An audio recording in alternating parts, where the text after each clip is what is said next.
اقرأ هذا الدعاء مرة واحدة في حياتك، ثم اطلب من الله ما تريد وسيأتيك في الحال. سبحان الله.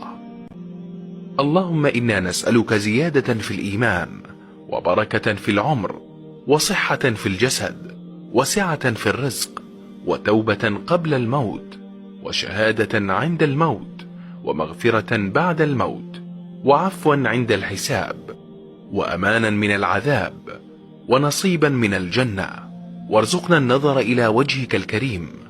اللهم ارحم موتانا وموتى المسلمين، واشف مرضانا ومرضى المسلمين. اللهم اغفر للمسلمين والمسلمات والمؤمنين والمؤمنات الأحياء منهم والأموات.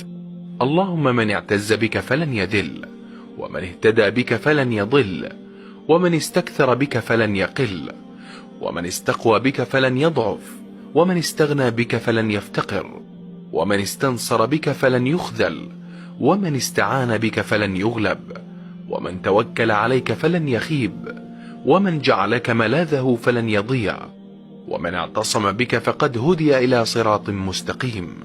اللهم فكن لنا وليا ونصيرا، وكن لنا معينا ومجيرا، إنك كنت بنا بصيرا.